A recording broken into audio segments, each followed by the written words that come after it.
Este é o Encontro com a Beleza. Acontece todas as semanas na Rádio Observador, mas também pode acompanhá-lo nas plataformas de podcast. Todas as semanas há um novo episódio, sempre com a beleza e mestria de Martim Sousa Tavares. Olá, Martim, como é que estás? Obrigado. Olha, este é um episódio para os nossos ouvintes no Porto. É para todos, mas é especialmente para os ouvintes do Porto, porque Ou que sejam do Porto e estejam em Nova Iorque. Não, na verdade é preciso estar no Porto. Porque está a acontecer a Feira do Livro do Porto. Começou no dia 22 de agosto e vai até 7 de setembro. E eu quero que quem está por ali vá ao stand de livros do Brasil e, depois de ouvir este podcast, tenha muita vontade de comprar um livro específico que lá está. Então, qual é a história mirabolante que eu vos trago hoje? Nós hoje vamos ouvir música composta por um prémio Nobel da Literatura. Ouviram bem? É um escritor que escreveu a música que vamos ouvir. E esse escritor Bob é Dylan? autor... Não. Okay. Esse escritor é autor, é o prémio Nobel de 58. Em 57 ganha Camus e em 58 ganha Boris Pasternak. Um grande escritor, autor de Doutor Zhivago. Um livro que é mesmo imperdível. Eu não vou spoilerar o livro, mas vou contar-vos a história desta pessoa e o que é que o livro provocou na vida dele para vos dar vontade de o ler. O Pasternak é russo, nasce em Moscou em 1890 numa família de artistas de renome. O pai dele é um pintor importantíssimo, a mãe é uma pianista com muito sucesso. Eles são uma família de judeus, mas muito aculturados. Aliás, eles até se vão... Um dos amigos lá de casa era o Tolstói, por exemplo. Tem outros que é o Rachmaninoff, o Scriabin, o Rilke, enfim. Mas o Tolstói, não sei se sabem, no fim da sua longa vida, ele tinha assim uma espécie de vida de santo. Tinha um culto que era o tolstoianismo, que era um culto cristão que promovia não tanto a cultura dos milagres e dos santos, mas mesmo os ensinamentos de Cristo. Só isso. Uma vida simples, frugal, pela paz. Eram pacifistas, eram vegetarianos, eram abstémios, eram castos. Foi ele que criou e tinha milhares de pessoas que seguiam esta vida. Então a família dele também, apesar de serem judeus, também seguem o tolstoianismo, porque o pai dele era tocatulá com o Tolstói.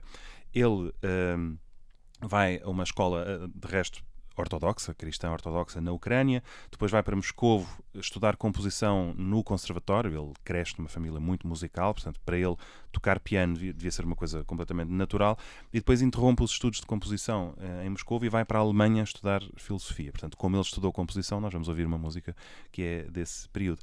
Na Alemanha ele vai se apaixonar pela filha de um bilionário que tinha um império de chá, que a convence a não casar com ele, porque ela diz: filha, tu vais herdar uma pipa de massa, e o gajo é filho de artistas, portanto não faças isso. É então, o industrial de Odessa? Não, isso era o avô, dele. Okay. Não, era um tipo que tinha uma marca de chá alemã, era um bilionário. Então ele volta para a Rússia, que coincide com o início da Primeira Guerra Mundial, final do Império Russo, começa a Revolução e... Curiosamente, a família dele não foge nem para o estrangeiro, nem vai para o sul da Rússia, que ainda era controlada pelos brancos, portanto, Guerra Civil Russa, brancos contra vermelhos. Eles não vão ser exilados, portanto, eles vão ser daqueles que ficam lá, para o bem ou para o mal, para ver o que é que vai acontecer. E, apesar dele ver várias pessoas que são próximas a serem executadas e tudo mais, ele fica por ali e até está na linha da frente dos novos futuristas bolcheviques. Portanto, ele é assim um daqueles poetas, ele entretanto começa a escrever, que fazem a apologia da vida frenética e soviética, tipo o Eisenstein, com aqueles filmes malucos, o Mayakovsky, o Mendelssohn, tudo gente que acabou mal. Com a morte do Stalin e o degelo do Khrushchev, veio o momento mais importante da vida dele, porque ele já estava a ter uma vida difícil por causa da censura e muitas pressões. Várias vezes achou que ia ser executado ou que ia ser deportado. Levaram-lhe a namorada, levaram amigos, enfim, tudo isso.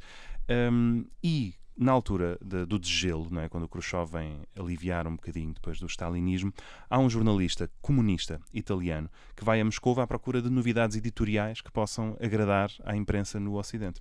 E ele tinha o apoio de um importante editor italiano, também comunista, chamado Gian Giacomo Feltrinelli, que cria o Império Feltrinelli, que é uma editora e tem assim, uma rede de lojas de livros em Itália, que diz: bom, quaisquer livros interessantes que tu encontres, traz para cá. E chegam ao Pasternak e ao manuscrito do Doutor Zhivago, que já estava escrito há um ano e que ele já tinha tentado publicar, mas que não conseguia, porque ele não fazia a apologia da vida soviética, pelo contrário. E eles disseram: é mesmo isto que queremos, portanto, você aceita publicar isto? E ele diz: aceito, está aqui o manuscrito, e este manuscrito também é um convite para você assistir ao meu encontro com um pelotão de fuzilamento. Foi isso que ele disse ao editor, e o editor disse: bom, ok, então se é assim eu vou levar, mas ele pensava, se uns tipos comunistas em Itália publicam isto, fazem pressão para que o livro saia também na União Soviética. Toda a gente à volta dele dizia, você está maluco, não se pode negociar diretamente com o Ocidente, vão matá-lo, mas ele estava irredutível e disse, eu pago o preço que for preciso, já chega de esperar, já tenho 60 anos ou 70, chega de me calar.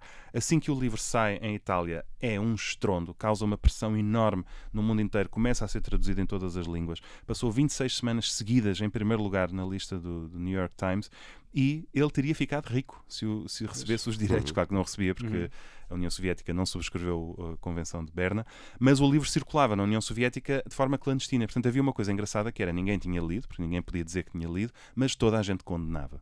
Portanto, nos jornais saíam críticas e tudo mais, porque de facto não se podia, tu eras apanhado com aquele livro e ias preso.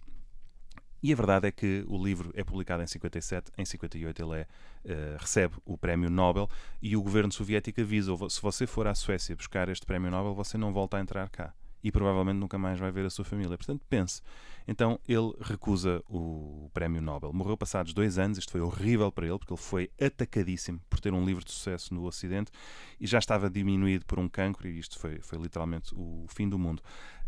Para dar a ideia de quando ele morreu, ele estava tão proscrito na União Soviética que nenhum jornal podia dar a notícia da sua morte. Então foram as pessoas que escreveram à mão bilhetes a informar do local e da hora do funeral e espalharam pelo metro de Moscovo, e apareceram milhares de pessoas. E o próprio funeral acabou por ser um momento de grande polémica em que as pessoas disseram, pá, não aguentamos mais, isto era um grande escritor, ele vai ser grande e tudo mais.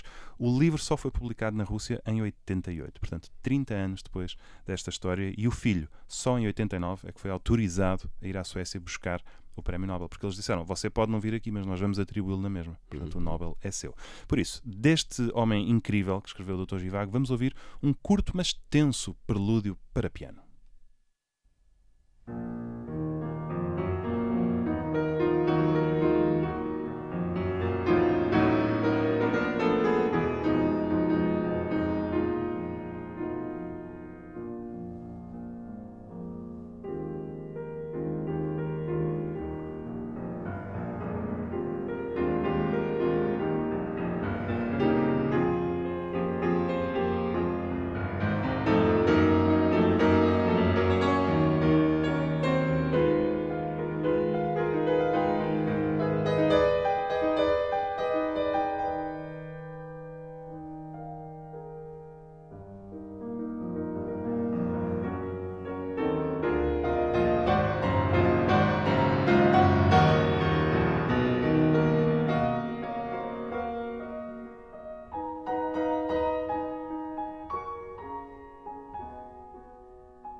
Eu gostei muito disto. Gostaste?